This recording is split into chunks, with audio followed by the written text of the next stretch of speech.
গাজীপুর মহানগর বিএনপির সভাপতি ও গাজীপুর ২ আসনের মনোনয়ন প্রত্যাশী জননেতা শওকত হোসেন সরকারের জনপ্রিয়তায় ঈর্ষান্বিত হয়ে কুচক্রী মহলের সামাজিক যোগাযোগ মাধ্যমে অপপ্রচারের প্রতিবাদে কোনাবাড়ীতে বিশাল বিক্ষোভ মিছিল অনুষ্ঠিত হয়েছে। মাল্টিমিডিয়া প্রতিনিধি জুয়েল হোসেন জানান, ২৫শে অক্টোবর শনিবার বিকেলে কোনাবাড়ী বিসিক ১ নং গেট থেকে শুরু হওয়া এই মিছিলটি ঢাকা-টাঙ্গাইল মহাসড়ক বরাবর প্রদর্শিত হয় এবং পল্লী বিদ্যুৎ এলাকায় শেষ হয়। মিছিলের নেতৃত্ব দেন কোনাবাড়ী মেট্রো থানা বিএনপির সাধারণ সম্পাদক মোহাম্মদ বাবুল হোসেন।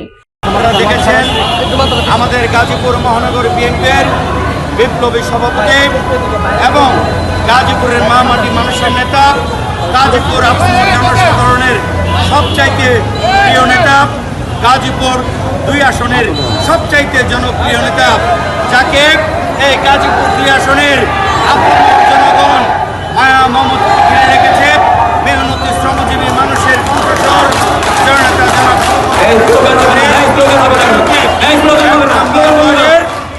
আফজাল হোসেন, যিনি এর আগে যুবলীগ করেছেন এবং ১ নম্বর ওয়ার্ডের আব্বাস কাউন্সিলর, তাদের ষড়যন্ত্রে যারা ইন্ডিয়ায় বসে রয়েছেন আওয়ামী লীগের দল, তার বিরুদ্ধে অপপ্রচার চালাচ্ছে।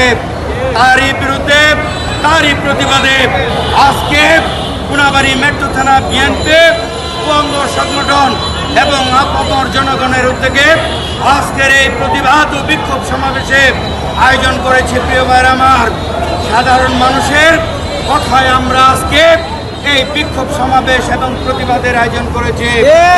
আমরা একটি কথা বলতে চাই, যারা গাজীপুরের জনগণের প্রতীক, গাজীপুরের উন্নয়নের প্রতীক, গাজীপুরের মানুষের আশা আকাঙ্ক্ষার প্রতীক জননেতা জনাব শওকত হোসেন সরকারের জনপ্রিয়তা ঈর্ষান্বিত হয়ে আপনারা কুরুচিপূর্ণ অপপ্রচার চালাচ্ছেন, তার তীব্র নিন্দা জ্ঞাপন করছে। পাশাপাশি তাকে দ্রুত আইনের আওতায় এনে তার এই মিথ্যা অপপ্রচারের বিরুদ্ধে দৃষ্টান্তমূলক শাস্তির ব্যবস্থা করতে হবে।